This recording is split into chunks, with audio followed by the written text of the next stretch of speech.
À l'invasion de l'Ukraine par la Russie en février 2022, les analystes militaires pensaient en la victoire russe assurée. Moscou semblait apparemment prête à établir une domination aérienne totale en quelques jours, même si l'invasion initiale tournait mal.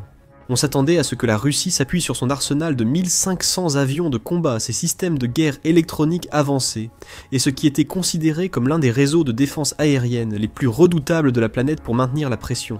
L'Ukraine n'avait que moins de 100 chasseurs soviétiques opérationnels et des défenses aériennes obsolètes. 3 ans et demi plus tard, l'échec de la Russie à dominer le ciel ukrainien devient un problème encore plus sérieux. L'histoire montrera pourquoi l'Ukraine surprend en gagnant la guerre aérienne. Les forces ukrainiennes ont reçu des renforts et du matériel indispensable. Et l'un des atouts majeurs de la force aérienne ukrainienne, ou force aérienne ukrainienne, a été le don d'avions F-16 par plusieurs pays de l'OTAN. Grâce à eux, les pilotes ukrainiens ont réussi à écraser à plusieurs reprises les opérations offensives russes, allant jusqu'à créer des poches limitées de contrôle aérien pour donner un peu de répit au reste de leurs forces. Quelques mois après leur entrée en service, les F-16 ont démontré leur valeur en Ukraine lors d'une mission clé. Selon certains rapports, à la mi-décembre 2024, lors d'une attaque aérienne massive russe impliquant 200 drones et 94 missiles de croisière, un seul pilote ukrainien de F-16 a accompli quelque chose qui n'avait jamais été réalisé auparavant en 40 ans d'histoire du Fighting Falcon en service dans le monde entier. Le pilote a réussi à intercepter et à détruire 6 missiles de croisière russes au cours d'une seule mission de combat, marquant ainsi un exploit historique dans les opérations de défense aérienne. Armé de 4 missiles air-air, 2 à moyenne et 2 à courte portée, le pilote a d'abord utilisé ceux à longue portée pour éliminer les premières cibles avec précision. Mais c'est alors que la partie vraiment audacieuse de la mission a commencé. Après avoir tiré ces 4 missiles, le pilote a vu un autre missile russe foncer vers Kiev, sans missile et à court de carburant. La plupart des pilotes quittaient le combat et regagnaient la base. Mais ce pilote ukrainien a choisi autrement. Il a décidé d'engager le combat, en utilisant l'autocanon de l'appareil, et a cherché une cible se déplaçant à plus de 400 miles à l'heure dans le ciel. En s'alignant sur son altitude, il a tiré lorsque l'appareil se trouvait à environ un tiers de mile de distance. Les missiles de croisière en question transportent entre 250 et 1000 livres de matière explosive dans leur ogive. Si l'un d'eux explose près d'un avion approchant avec ses canons, l'explosion et les débris peuvent facilement détruire l'appareil. Lors d'un engagement au canon automatique, déjà très rare en aviation moderne, les pilotes doivent attaquer sous un angle précis pour éviter les débris explosifs. Le pilote a tiré plusieurs rafales précises avec le canon M61 Vulcan, conformément à la formation dispensée par les instructeurs de l'OTAN lors des 18 mois de simulation avant le transfert des avions en Ukraine.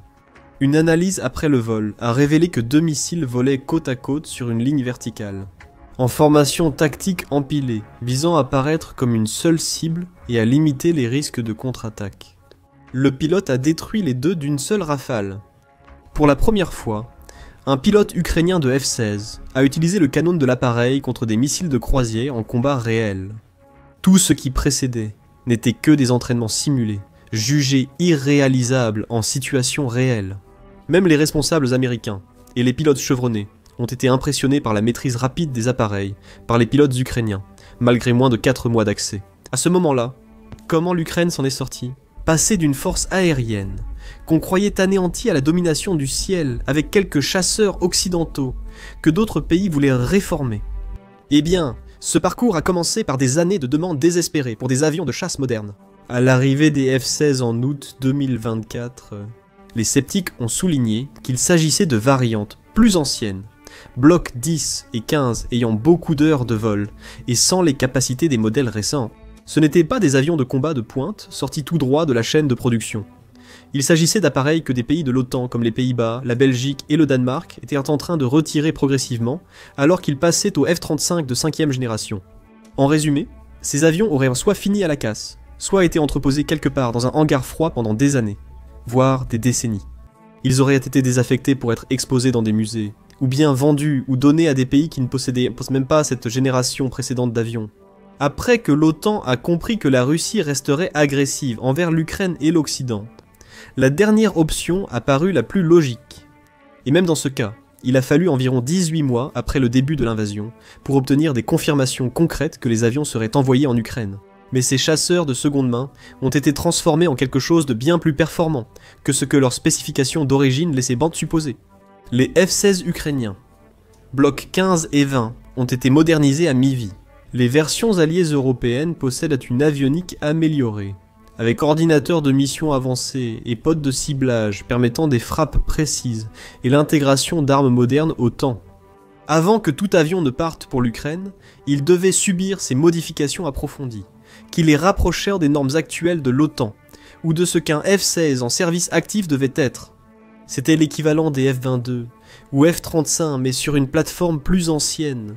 Au début de la guerre, l'Ukraine ne disposait que d'avions de l'époque soviétique, comme les vieux Mikoyan Gourevitch, 29 Su-24 et Su-27 vestiges de la dissolution de l'Union soviétique.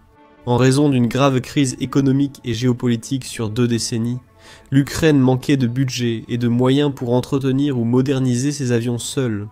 Cela a eu pour conséquence que l'Ukraine, paradoxalement, a revendu une grande partie de ses stocks d'armes, y compris des avions, à la Russie, offrant ainsi à ses futurs envahisseurs encore plus de possibilités. Cependant, les F-16, bien que conçus avant les MiG-29 ou Su-27, ont été régulièrement modernisés pour dépasser les avancées de l'aviation et de l'électronique russe et chinoise. Prenez la suite électronique comme principal exemple de cette amélioration. Les modifications comprenaient l'utilisation du système de pylônes intégré de combat électronique, ou Electronic Self-Protection Integrated Pylon System, le brouilleur Airborne Countermeasures Army Navy. Airborne Countermeasures, 162 de Northrop Grumman, et le système d'alerte de missiles ANDAR-60. Ces améliorations assurent que les Fighting Falcons livrés à l'Ukraine restent efficaces face aux menaces russes changeantes. Dans les spectres aériens et électromagnétiques, les spécialistes américains ont reprogrammé les bibliothèques de menaces et mis à jour les systèmes de pylônes vers Therma PITS Plus et Electronic Self-Protection Integrated Pylon System Plus. Ces systèmes devraient idéalement fournir suffisamment d'alertes de missiles tout en étant capables de déployer des leurres supplémentaires afin de réduire les chances que les systèmes inertiels et infrarouges ciblent avec succès les avions. C'est ici que ça devient intéressant. Les F-16 que l'Ukraine a reçus ne sont pas équipés des derniers systèmes radar. Le radar à impulsion Doppler Army Navy, IGBI-APG, 68 embarqué par les Vipers. L'Ukraine reçoit. C'est mieux que le MiG-29 et le Su-27, mais il reste moins performant, en portée de détection face aux meilleurs chasseurs russes, ce qui complique l'affrontement contre des avions comme le Su-35. Les stratèges ukrainiens ont surmonté cette limite par une intégration intelligente avec d'autres systèmes. Ce dispositif permet à l'armée de l'air ukrainienne d'utiliser les missiles Air Intercept Missiles, 120 AMRAM, portés d'environ 120 miles, tandis que les avions radars suédois à longue portée compensent les anciens radars des F-16. En associant la détection aérienne avancée aux armes du F-16, l'Ukraine a mis en place une défense aérienne en réseau, optimisant les forces de chaque élément, en limitant le recours à des technologies très avancées et coûteuses. Les configurations d'armement ont sans doute été modifiées pour les opérations de contre-missiles et frappes ciblées, fréquentes sur tout le front.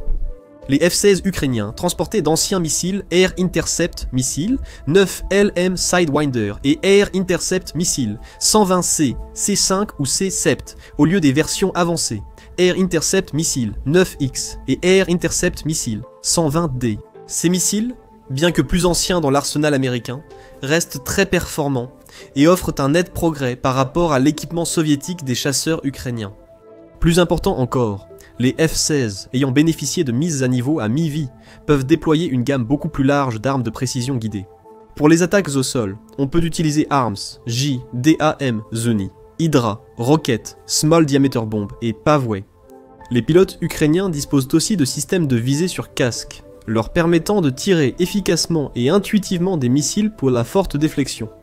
Les chasseurs de l'air soviétique n'ont tout simplement pas cette capacité. Enfin, l'électronique embarquée et les systèmes de communication ont remplacé les anciens modèles analogiques par des systèmes numériques compatibles.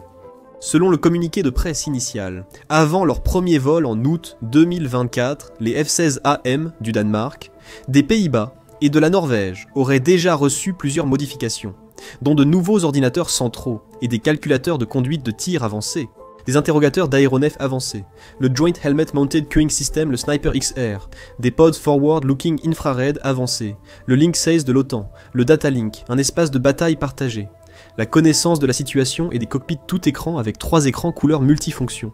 Lorsque vous combinez tous ces éléments, vous obtenez une transformation opérationnelle complète, passant d'un avion de chasse, dédié à un appareil polyvalent, conçu pour être adaptable et utilisé partout et chaque fois que possible. Lorsque vous comparez un Mikoyan Gourevitch 29 de l'époque soviétique à ses F-16 modernisés, vous observez la différence entre la guerre analogique et la guerre numérique. La seule conscience de la situation donne aux pilotes ukrainiens un avantage écrasant au combat. L'un des meilleurs pilotes de F-16 ukrainiens, surnommé AB, a aussi décrit cette évolution à des analystes militaires américains. AB a piloté des MiG-29 soviétiques avant l'annexion de la Crimée par la Russie en 2014. Il est passé des systèmes soviétiques aux chasseurs occidentaux et a vu comment le F-16 a changé la guerre. AB a décrit comment son escadre et d'autres unités ukrainiennes réalisent des centaines d'engagements RR réussis. Ils interceptent des missiles de croisière russes et des drones Shahid Juran de conception iranienne, des systèmes qui fonctionnent comme des missiles de croisière guidés de précision à longue portée. La petite flotte de F-16 qu'il dirige assure désormais la plupart des opérations aériennes ukrainiennes, réalisant la majorité des sorties de combat, bien qu'elle ne soit qu'une partie de la flotte totale. Ce passage à la domination des F-16 découle d'une brutalité pragmatique. La flotte ukrainienne, héritée de l'Union des républiques socialistes soviétiques, est de plus en plus difficile à entretenir, alors que l'Ukraine utilise toujours ses anciens Mikoyan Gourevitch 29 et Su-27. Elle ne suit pas le rythme des exigences opérationnelles, avec des sorties quotidiennes face aux offensives russes. Et puisque le seul véritable producteur de pièces détachées pour les anciens avions soviétiques est la Russie elle-même, l'Ukraine n'a pratiquement aucune possibilité d'entretien au-delà de réparations superficielles. Étant donné que l'ancien stock de l'Ukraine dépasse encore le nombre des nouveaux F-16 donnés, cela rend le soutien continu de l'Occident pour l'entretien de sa flotte de F-16 d'autant plus essentiel. Avec la raréfaction des pièces soviétiques et l'échec de l'électronique incompatible avec les nouvelles plateformes, l'Ukraine dépend de plus en plus uniquement des F-16 et d'avions occidentaux donnés. Peut-être que le plus impressionnant dans les opérations des F-16 ukrainiens, c'est ce que leurs équipages ont réalisé, sans les infrastructures de soutien que les forces aériennes occidentales jugent acquises. En l'absence de formation formelle, de filières, de tactiques, techniques et procédures établies, ou de soutien de contractants américains. Les pilotes et équipes au sol ukrainien ont dû vite apprendre à entretenir, armer et utiliser l'appareil. Créer de nouvelles tactiques pour optimiser la létalité et la survivabilité du F-16. Ils écrivent le manuel au fur et à mesure, en pionniers de concepts que les planificateurs de l'États-Unis Air Force ont théorisés pendant des années, mais jamais testés dans des conditions de combat réelles.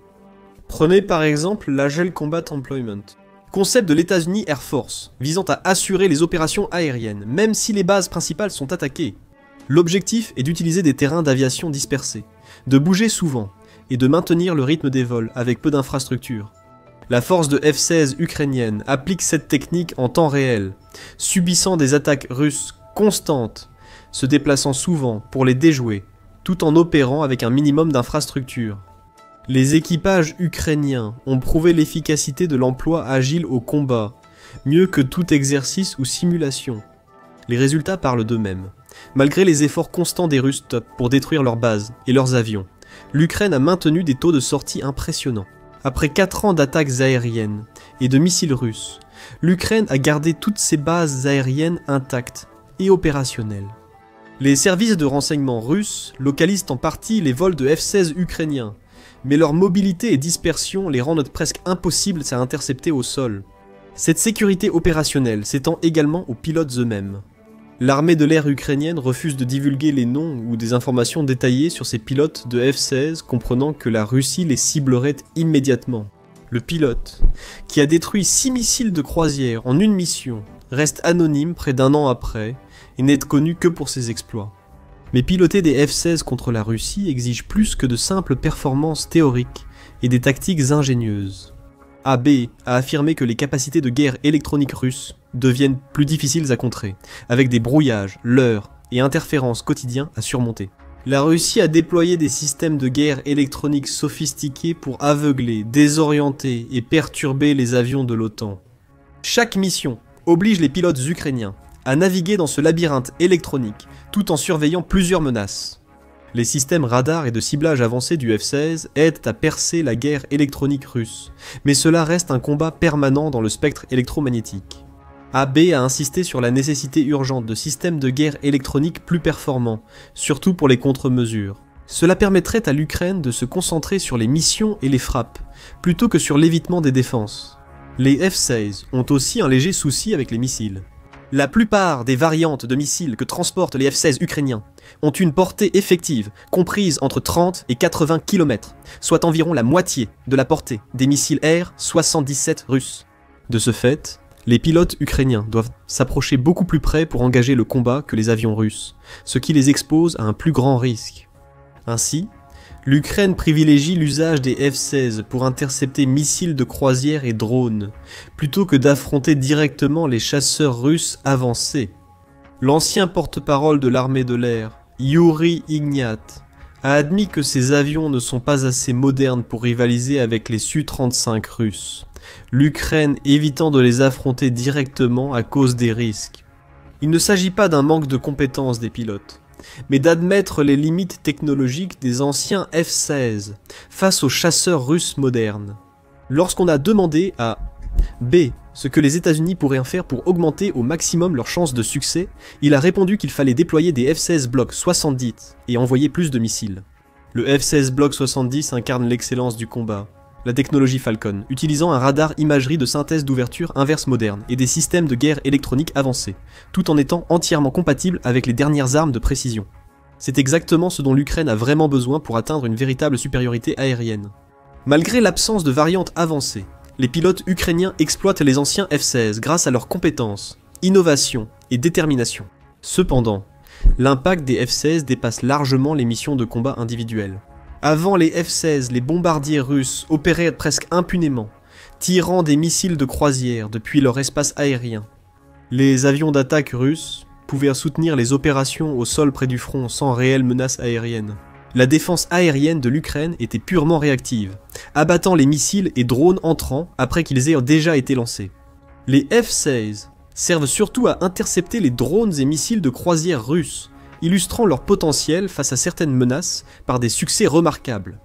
Cependant, ils mènent également des opérations offensives, lançant des frappes de précision contre les postes de commandement russes, les centres logistiques et les systèmes de défense aérienne. Le F-16 transporte près du double de la charge d'un MiG-29 et utilise des munitions occidentales avancées, sans modification majeure. Combinés à l'industrie ukrainienne, des drones longue portée, les F-16 offrent des capacités de pénétration bien supérieures à ce que suggèrent les données officielles. Cela c'était essentiel pour la supériorité aérienne ukrainienne. La menace des F-16 a forcé la Russie à éloigner ses avions précieux du front, l'empêchant d'assurer sa supériorité aérienne. À la place, les chasseurs russes, Sukhoi 34 et Sukhoi 35, qui dominaient autrefois l'espace aérien ukrainien, opèrent désormais de manière beaucoup plus prudente. Ils sont souvent limités au largage de bombes planantes, à moyenne portée pour préserver leur survie et leur flexibilité. Mais les bombes planantes sont réputées pour leur manque de précision, surtout lorsqu'elles sont confrontées à des contre-mesures de guerre électronique modernes, qui brouillent leur système de navigation primitif. Cela a perturbé la stratégie militaire russe, vous voyez. La doctrine militaire russe part du principe d'un contrôle total de son espace aérien, où les avions assurent reconnaissance et surveillance appuyés par des radars longue portée. En retour, l'infanterie mécanisée russe reçoit un soutien aérien vital de la part des avions, qui survolent et effectuent des frappes précises. Mais avec le F-16, atteignant plus tôt que prévu des capacités opérationnelles, et l'Ukraine utilisant drones et missiles longue portée contre radars et installations militaires, cet avantage aérien et territorial a presque disparu. Les forces terrestres russes, déjà confrontées à des problèmes d'approvisionnement et à la détérioration de leur équipement, font désormais face à la menace constante de frappes aériennes de précision. Les opérations logistiques de l'armée sont devenues de bien plus dangereuses et complexes, comme le montrent les frappes massives des F-16 et Mirage. Les années 2000 ont vu l'Ukraine envahir la région russe de Belgorod peu après l'incursion de Koursk. L'Ukraine pourrait recevoir davantage d'avions si la guerre continue, et que l'Occident garde son soutien. À mesure que davantage de pays de l'OTAN passent aux chasseurs de 5e génération F-35 Lightning II, un énorme stock de F-16 devient disponible. La Norvège et les Pays-Bas ont retiré leurs chasseurs de 4e génération et utilisent désormais les F-35 comme principaux chasseurs tactiques. Le Danemark semble prêt à devenir le prochain pays européen à passer entièrement aux chasseurs furtifs F-35 en retirant ses F-16 d'ici la fin de 2025. Beaucoup de ces appareils ont déjà été envoyés en Ukraine. La Belgique suit la même voie, prévoyant d'acquérir 45 F-35 et de remplacer ces vieux F-16 d'ici 2030, les F-16 excédentaires devant renforcer la défense de l'Ukraine. Cela crée une opportunité sans précédent. Les Pays-Bas, le Danemark et la Belgique remplacent progressivement leurs F-16 par des F-35 Lightning II de 5e génération, libérant ainsi d'anciens appareils pour l'Ukraine. À mesure que chaque pays termine sa transition vers le F-35, des dizaines d'autres F-16 deviennent disponibles pour être transférés à l'Ukraine. Mais il ne s'agit pas seulement d'avions. Ces pays qui passent d'un F-16 au F-35 devraient ouvrir leurs entrepôts pour une grande braderie. Presque aucune des pièces, consommables et équipements de maintenance des F-16 de ces nations ne sera compatible avec le F-35, donc l'Ukraine peut les aider à faire le ménage. Cela comprend des moteurs de rechange, des composants avioniques, des armes, des pylônes et de nombreuses pièces inutiles pour l'OTAN mais indispensables à l'Ukraine. Le reste de l'Europe pourrait participer. La Turquie est le deuxième plus grand opérateur mondial de F-16 après les États-Unis, et son fabricant détient la licence pour produire de nouveaux appareils localement. La Turquie modernise déjà sa flotte actuelle de F-16, y compris les blocs 30, 40 et 50, avec des moyens nationaux. Il y a même des discussions sur le fait que la Turquie achète davantage d'avions neufs aux États-Unis en échange de l'envoi d'une partie de son ancien stock en Ukraine. Le ciel ukrainien est devenu un champ d'essai pour la guerre aérienne moderne, où tactiques soviétiques et technologies occidentales s'affrontent, la guerre électronique étant décisive et les compétences des pilotes jouant un rôle clé lors d'engagements cruciaux. Les pilotes de F-16 ukrainiens écrivent un nouveau chapitre de l'histoire de l'aviation militaire, mission après mission. Avec l'arrivée de plus de F-16 issus de la transition des F-35 de l'OTAN, la supériorité aérienne de l'Ukraine va s'accroître. Merci d'avoir regardé Now. Pour comprendre comment l'Ukraine a détruit les défenses aériennes russes, et pourquoi les bombardiers russes sont désormais vulnérables, même loin du front, regardez cette vidéo. Pour suivre la guerre et l'actualité géopolitique mondiale, abonnez-vous à The Military Show pour des vidéos quotidiennes.